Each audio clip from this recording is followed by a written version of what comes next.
Hello, I'm the Nostalgia Critic. I remember it so you don't have to. You know, I love the Looney Tunes. Who doesn't? They're funny, they're clever, they're unique, they're absolutely wonderful. And you wanna know what else? I love basketball. Again, who doesn't? It's fun, it's intense, it gives you a rush of energy. It's also absolutely wonderful. However, you want to be sure to keep these two elements as far away from each other as humanly possible. Because if you don't, you get fucking Space Jam! The worst piece of commercialized half-baked horseshit that ever hit the... Okay, alright, I apologize. I just really hate it when Hollywood takes not one, but two of the things that I hold so dear to me and poisons it with undiluted urine-filled backwash that I hate so much. So, with that said, let's take a look at how these two wonderful pastimes got transformed into the cinematic gang rape that lies before us. First of all, you might be wondering, how the hell did this idea even come about? Well, in the early 90s, Nike had a brilliant marketing plan for selling their hottest new item, Air Jordans. Obviously, they had Jordan on board, but they needed something else that would be sure to grab all the little kids' attention. So Nike made a deal with Warner Brothers to throw in characters like Bugs Bunny and Marvin the Martian into their commercials. What'd you expect? Elmer Fudd? The ads were a huge hit, and soon Bugs Bunny and Michael Jordan became America's top marketing whores, sucking dick for Nike, McDonald's, toy moguls, and too many t-shirt companies to count. Gruesome, ain't it? After this big success, the marketing heads at Warner Brothers got an idea. What if we turn the commercial into a movie, thereby turning the movie into a commercial, thereby producing commercials for commercials? It's like every advertiser's wet dream, a perpetual marketing money-making motion machine that has the ability to turn shit into gold! Well, that's how it goes. And thus, Space Jam was born, the first film that was quite literally a commercial for a commercial for a commercial. But don't worry, they hide that fact very cleverly. Get your Hanes on, lace up your Nikes, grab your Wheaties and your Gatorade, and we'll pick up a Big Mac on the way to the ballpark. Subtle. But still, a movie with two of America's most treasured icons was a pretty big deal, and we knew that the heads of Hollywood wouldn't just throw any crap together for their money-making prized possessions. Obviously. So tell us then, what's the story? You see, these aliens come from outer space and they want to make us slaves in their theme park. So we challenge them to a basketball game. But then they show up and they ain't so little. They're huge!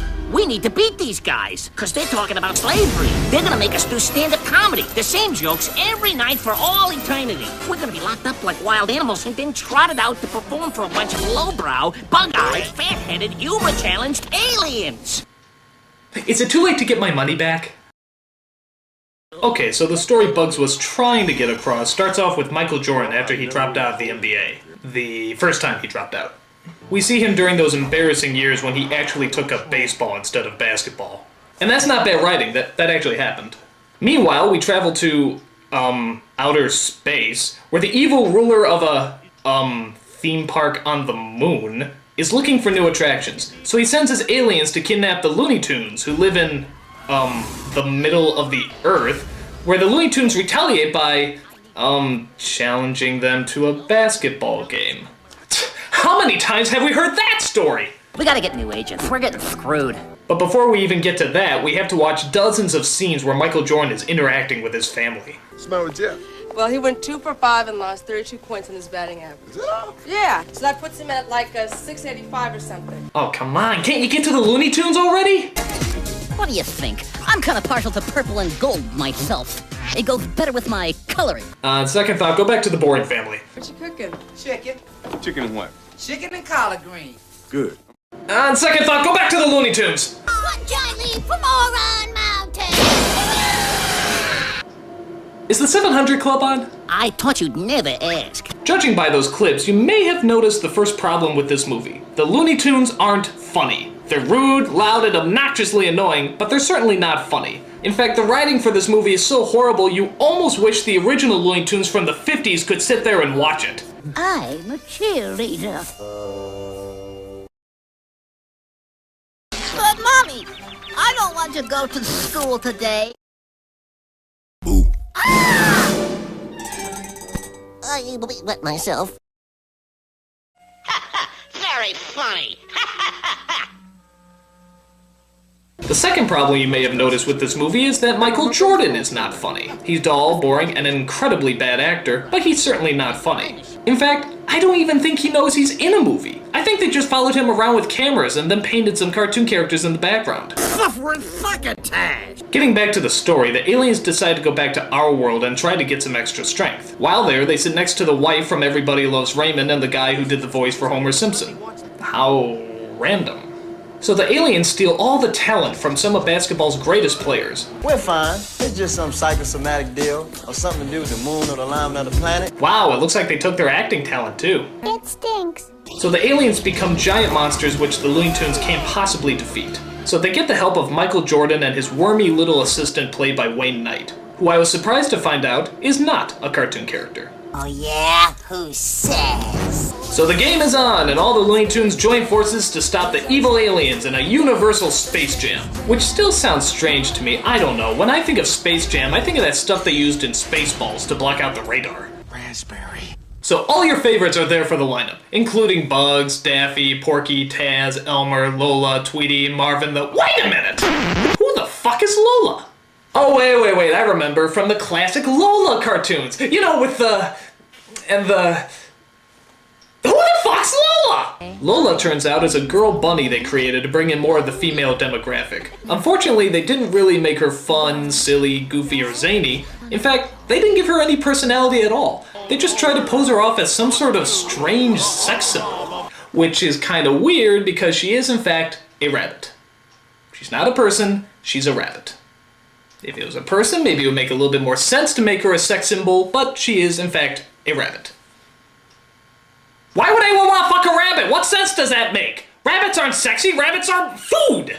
I mean, look at her. They dress her in skimpy clothes, they make her wear short shorts. Oh, and here's the biggest insult of all. They actually gave her bunny boobies. Bunny boobies! I mean, what kind of sick, twisted pervert actually gives a cartoon character bunny boobies? I mean, if that Hassenpfeffer hussy actually has female genitalia, what does that mean the other Looney Tune characters have? Oh, we've got balls!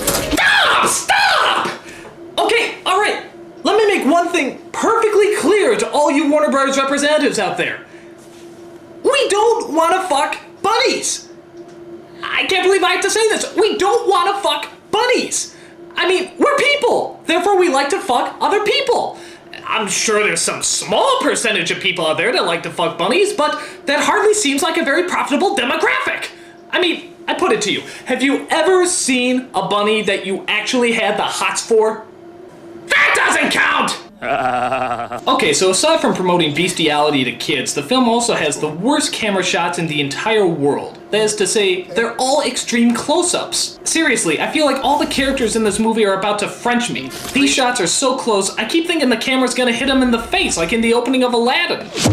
Too close. A little too close. So all the Looney Tune characters, Bugs, Daffy, Taz, Ho, and so forth, pretty much get their animated asses handed to them. And trust me when I say no one is spared. Dude, did they just beat the shit out of Granny? They did! They just beat the shit out of Granny! They actually tackled, punched, and kicked an innocent old lady who never harmed anyone in her life! Can I see it again? One more time. Oh my god, I could watch that forever. Oh my. But unfortunately, the movie continues, and it turns out that Michael Jordan and his Looney Tunes are actually short one player. Who could they possibly get? Aw, no, Bill! What are you doing? You still got a career to lose! Perhaps I could be of some assistance. Go! Get out! There's still time! Look, you made it through Larger Than Life, and you made it through The Man Who Knew Too Little, but I just don't think you can survive this! This is why I was born. Okay, I'm gonna give you the name of a director here, Sofia Coppola. She's kind of a newcomer, but she has a lot of promise. Just think about it. Very funny. Of course it comes down to a tied game, and it's up to Michael Jordan to score the final point. But, in a stunning turn of events, they actually don't win. They lose the game, defying all cinematic conventions. Michael Jordan finds out that he is an imperfect human being, a fallen hero. He discovers the burden and responsibility that having such great power requires. But he also finds that strength comes from the mind and soul, and not just from athletic accomplishments. And though not the happiest ending, the film teaches children that even in their darkest moments, you can always find unity in yourself. And that, my friend, is the essence of all mankind. Nah, just kidding. He makes the basket and wins. So the Looney Tunes get Michael back home, give the players back their talent, and return to being their phenomenally unfunny selves. But Jordan still has one last thing to settle. Man, you know he doesn't play basketball anymore. You know, he probably doesn't even have it anymore, guys. It's only one way to find out. Welcome back, Michael Jordan! Oh, I see! It's because of the Looney Tunes that Michael Jordan came back to basketball!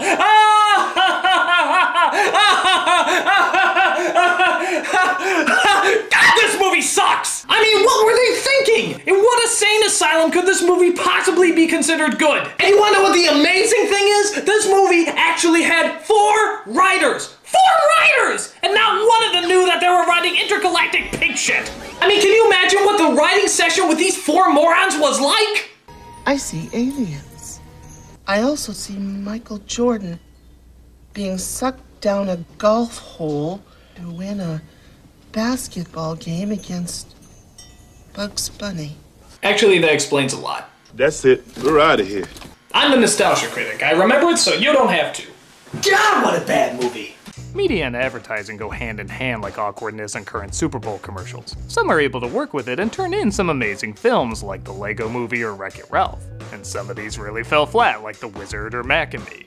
But then you have those weird ones in between, the ones that are so obviously an ad, but they do it in such a creatively pandering way, not even hiding the fact that it's an ad, that you can't help but have fun with them. Wizard and Mac and Me are funny now, but back then they didn't even entertain their target audience when they came out. Movies and shows like Transformers, G.I. Joe, Power Rangers were all designed clearly just to sell toys, but gave their demographic exactly what they wanted.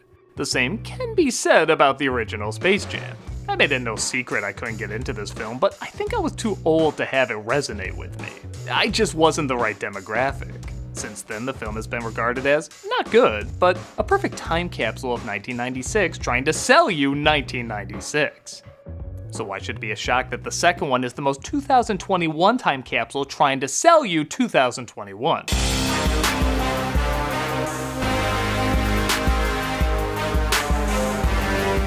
Space Jam: A New Legacy got ripped apart by critics, but the general public seemed to enjoy it fine. And surprisingly, I can see why.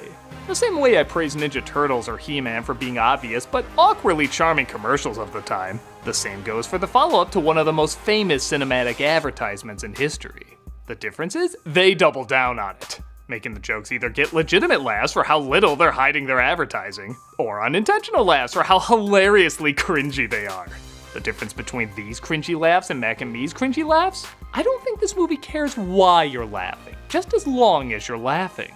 It's like watching a desperate clown outside a car wash suddenly be given a multi-million-dollar budget to do the exact same thing.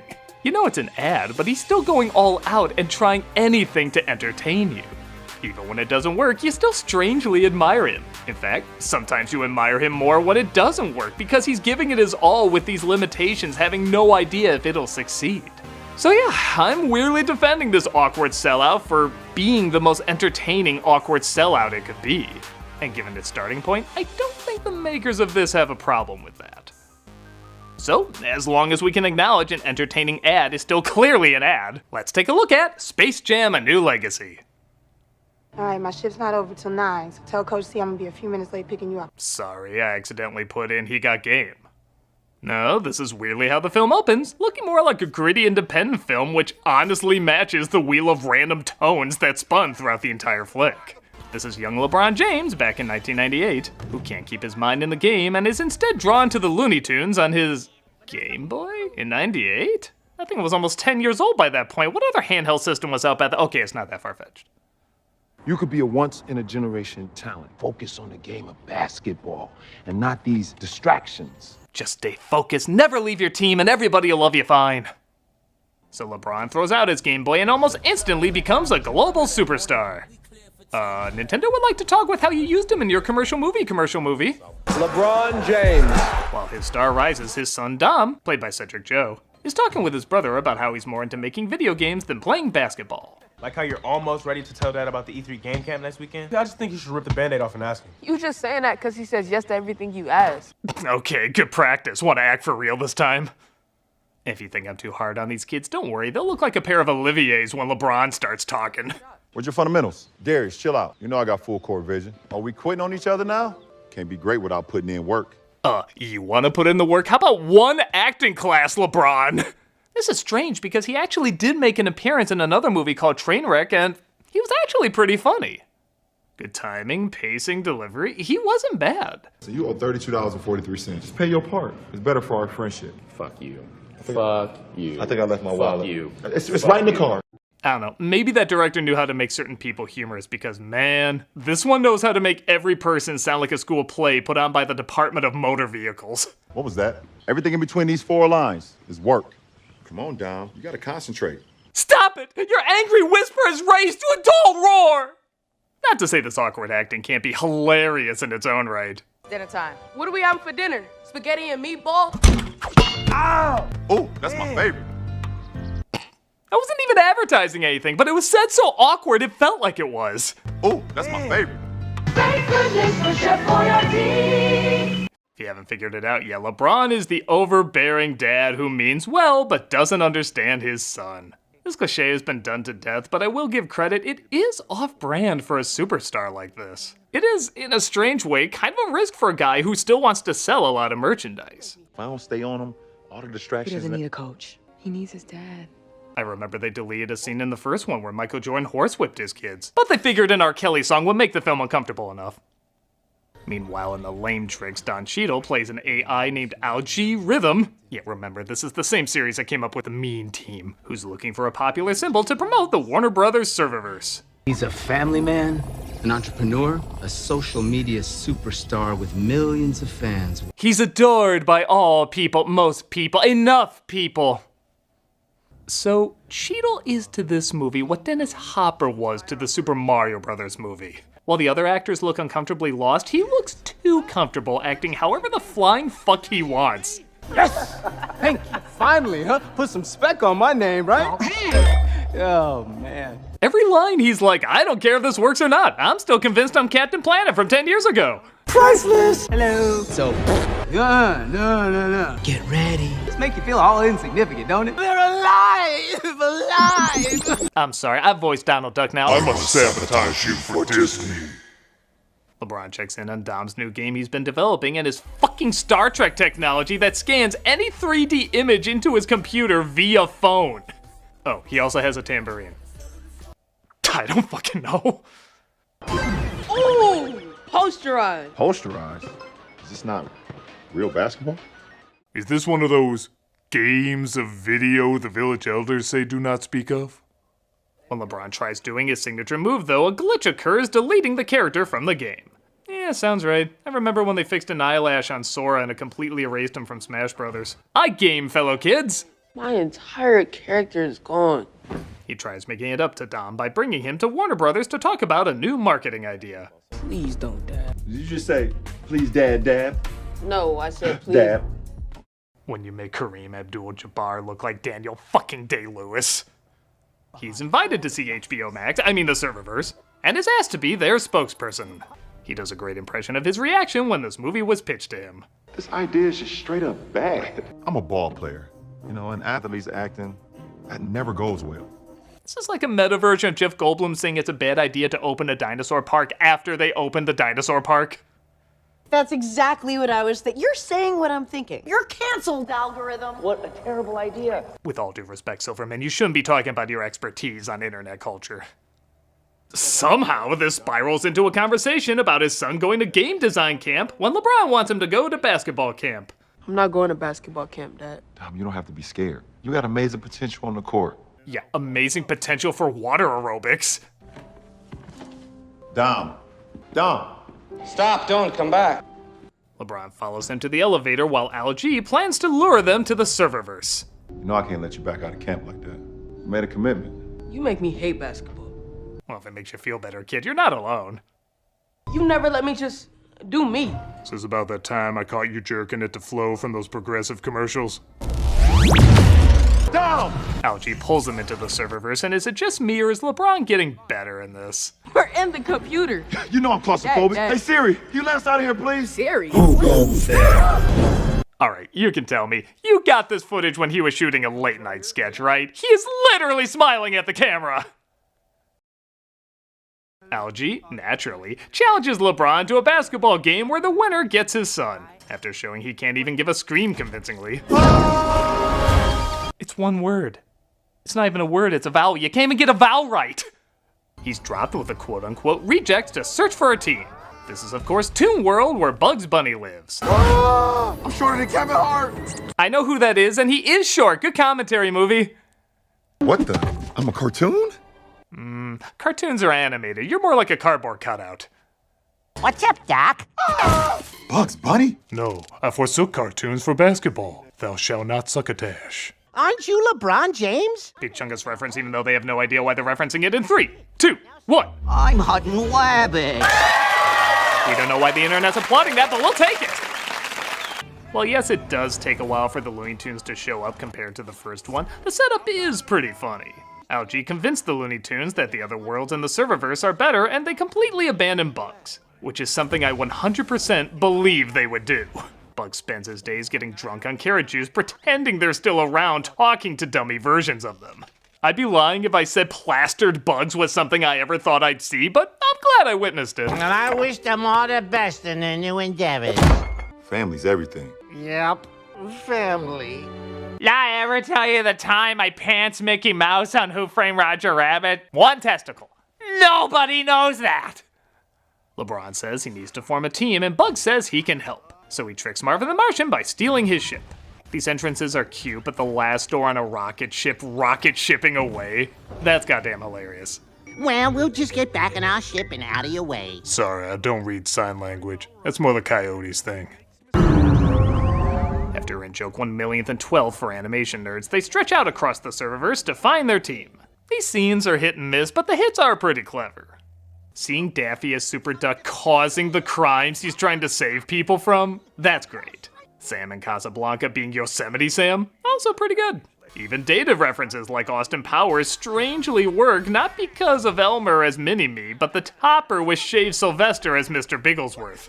Also, I'm not gonna say that Warner Brothers stole my idea that Fury Road was a long Roadrunner cartoon, but I will say lawyer up because my attorney is fucking ruthless. My legal team is Twitter, and they know how to hashtag! But like I said, there are some misses. Like family-friendly Rick and Morty. We're done running tests on your Badger thing. It turns out his condition is irreversible. I'll never erase what I saw from my brain. It's your problem now, dum-dum! A part of me is amused that they're in a kid's film at all, but man, they needed some R-rated writing. It's funny because later in the film, they do a joke where Algie swears at his players and they bleep it out. That doesn't matter at all! What matters is that I win this game! I think instead using that joke here might have worked. I'll never erase from my brain. It's your problem now, dum-dum! This Matrix parody might have been cute if every movie didn't do it 20 years earlier. You ain't got nothing on me, bro. There's a scene where Foghorn Leghorn is Daenerys. Winter, I say, winter is coming! What the fuck? I don't even have the words. And of course, we have the return of Lola Bunny. Okay, so I made a big stink in the last one about how Lola had no personality outside of bunny boobies. And yes, it is still admittedly weird that this cast that's been naked for years and years suddenly has one that's anatomically correct. But the fact is, there's plenty of characters who are designed sexy but can still be funny. The big problem with Lola was, she wasn't funny. She wasn't even loony. Her only shtick was she didn't like to be objectified while she constantly objectified herself. But again, if you know kids' movies around 96, the personality of the token girl was to be the token girl. Well, since that's what the most 1996 movie gave us, what does the most 2021 movie give us? A Cards Against Humanity answer. Yep, she's just strong, and that's it. I spent years training for this. Do not mess it up for me. I guess that's a percent better, but come on, they're having fun with Lola's character in other versions. She's voiced by Zendaya, and she's been funny and stuff. Give her a damn personality. Again, though, it does match the criteria of being the most 2021 product. I mean, I can't act like I don't see the same bland character recently. So I guess I can't be that mad. This moment of her training to be an Amazon is creatively done, and even though I feel like it's borrowing a lot from Spider-Verse, it does so in an impressive way. It's a pretty cool sequence. You are now an Amazon. Now go with your friends. Deliver your Amazon packages. Here's a bottle for you to piss in. When you're promoted, you get a funnel. By the way, does Warner Brothers own Hook? Because this is Hook. I think it's really a shame that your dad doesn't support you. You won't let me be me. I'd let you be you. Dom, did he ever go to your baseball game? I don't play baseball. Nobody cares, Dom. We're the most boring part of the movie. No, really, the movie does grind to a halt whenever these two are together. The only saving grace is other basketball players proving they can out-awful LeBron. I'm next, because if Clay's in it, then I'm in it. Hey, if I'm gonna be in this game, I need a superpower or something. I need one of those special modes.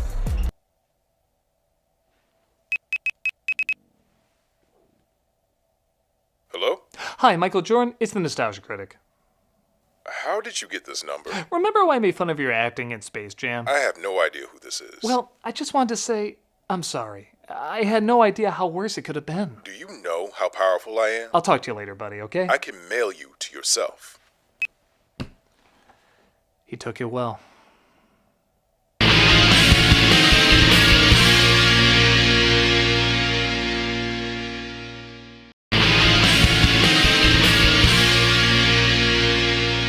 LeBron shows the gang how to play basketball, like a basketball movie with them didn't happen, and they make references that even characters invented in the 30s would find dated.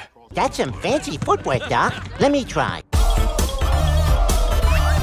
Even if that joke was in the first one, people would be like, whose white grandpa wrote that? Algie arrives for the game, and on top of making LeBron 3D again, he makes the tunes 3D as well. I guess a lot of people were thrown off by these designs, but honestly, I wasn't bothered by them. I do prefer them hand-drawn, but I get they wanted to upgrade things, and again, 2021 time capsule, everything is CG. It's also a little neat to see the other Warner Brothers cartoons given the same treatment, as a ton of their characters fill the seats. And they said the Warner Brothers store would never come back. Algie brings people from the real world in the stands as well, including LeBron's family. Yeah, kind of funny in a movie about ignoring a kid, two other kids get completely ignored. And we're introduced to the other team, the Goon Squad. Queen of the web. A part of me thought maybe it'd be cooler if other Warner Brothers villains made up the bad team, like the Joker, Mojo Jojo, Darkseid. But again, I think they wanted to stay on brand with an original bad guy team, and combining real players with monster elements is kind of creative. I like the way these things look. While we're on the subject, the background characters totally steal the show. Mr. Freeze in particular, I'm totally convinced would act the exact same if Arnold was there. La la la basketball, la la la fleas pun, la la la. Also, is Batman doing the blowjob thing? Monster dunk, and she dunks again, and again, and again. Eat that, eat that, eat that. Apparently the Toon Squad is unaware that the opposing team is deadly allergic to French skunks. There certainly are a lot of serial killers and rapists in this family film tonight. This is not going well. Yeah, that's what most of the critics thought. The gang gets ripped apart, but Sylvester says he found a secret weapon. But I found Michael Jordan! You found him? I can feel his power already. Now granted, this joke takes way too long to get to the punchline that you probably figured out what it's gonna be, but it is still pretty damn clever. Jordan! That's Michael B. Jordan. How could you think he was his Ernest? I thought he aged gracefully. Not all Jordans look alike, you walking racist! I love Daffy writing Trade Sylvester when honestly, this would have gotten just as big a laugh. Bugs, time to do what you guys do best. As you'd expect, LeBron learns not to be such a sourpuss and that the only way to win is to let the Looney Tunes be loony. And what's LeBron's definition of being loony? Literally just smiling. Still technically more loony than anything Lola's done. Again, while not every joke works, some of these make me laugh hard. I'm now realizing Gossamer was put in this movie just for this one joke, but damn it, it's a good joke. Take it to the other end. These silly tunes don't have what it takes to win. We rapping now? We rapping? Oh yeah, this scene. This moment is like Mufasa's death in Lion King. You hate to see it coming, but you know you have to go through it. What up? It's Porky Pig. They call me P-Double. Algie. Step to me. You don't want no trouble. Yeah. Never forget we did this. May it be written in all the history books next to all our biggest failures that we let this happen. Show 'em who you really are, notorious P.I.G. There's nothing sacred. The sad thing is, this could actually be a decent idea. A rap with a character who stutters could be pretty humorous. In fact, at first, it looks like they might go that route. But quickly you realize whoever wrote this was not a fan of Straight Outta Compton because he thought Cool as Ice was more street. This pig is lit. I'm super legit. Every time I'm out in public, people asking me for pics. Oh my god, we're actually losing points! We're losing points! How is that possible? Well, the internet will kill me if I don't make this reference. Let's green egg and ham it. I'm actually surprised how many levels that works on. How bad is this scene? No joke, it kinda kills the movie. I'm not even kidding, when I was watching this again, I only remembered one thing that happened after this. We'll get to that in a bit, but there's about 20 minutes left, not including the credits, and almost none of it is funny or entertaining. They do another Matrix joke with Granny. She is the one. When was this written? LeBron acts out a dramatic moment with his son, which is about as emotional as you would think. Dom, your game is amazing, son. But I guess I would have known that if I'd have listened more. I want you to be yourself. Do you understand how much I love you? Seriously, was Tina Belcher your acting coach? Things that I went through to get where I am now had to be a certain way. Tammy, spill that. Jimmy Jr., mop that up with your pants. I don't even know if I'm saying this right. I'm a smart, strong, sensual woman. Oh, God. And Al G says he's gonna turn himself into a monster. Well, cool, with designs like these, he ought to look pretty fun. Oh, he's just a shitty CGI version of himself. Not since switching out a giant snake with a giant parrot have I been so intimidated. I guess we do get this scene out of it. King Kong ain't got nothing on me.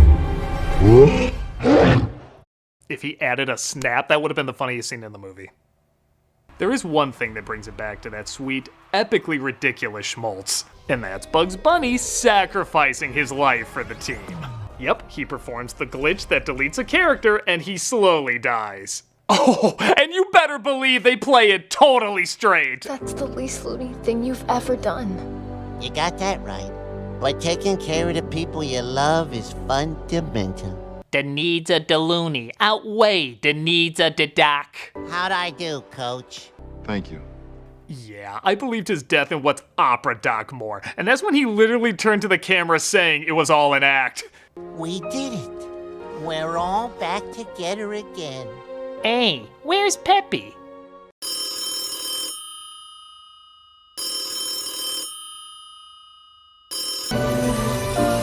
And yes, your first guess as to what his last words are is totally correct. That's all, folks. Yeah, sorry, Porky. Guess those can't be your last words anymore. Kinda stole the thunder from you. But hey, maybe you can pick something from that shitty rap. He turns into goddamn pixie dust and ascends into heaven, leaving his shape in the air. This is both laughably epic and epically laughable at the same time. He should just mumble to himself that he's Superman while he's at it. But, big surprise, it doesn't really stick. LeBron lets Dom go to his game design camp and Bugs is just randomly there. The reason? I told you, I'm a toon, Doc. I can survive anything. This is when the movie posts, we don't give a shit. It's fucking Space Jam. And you know what? I really don't give a shit either. I just have fun. Space Jam: A New Legacy is entertaining for many in 2021, the same reason the first one was entertaining for many in 1996. It's a family film's zeitgeist that'll be immediately dated. Hell, chunks of it are already. But embraces what it is and gives its target audience what it wants. Do I wish this could be legit funny all the way through and work on the same level as something like Lego Movie? Absolutely. But as someone who didn't get into the first Space Jam, but honestly really wanted to, this had a little bit more self-awareness that I was looking for, ranging from laughably cringy to enjoyably clever. It's hard to say this is a film everyone will like, and it's very clear why a lot of critics didn't enjoy it. But as someone who grew up finding charm in a generation of cartoons that did the same thing, I found a similar charm here. Whether it's ironically, sincerely, or somewhere in between, this is a film I think a lot of people are going to be entertained by, one way or another.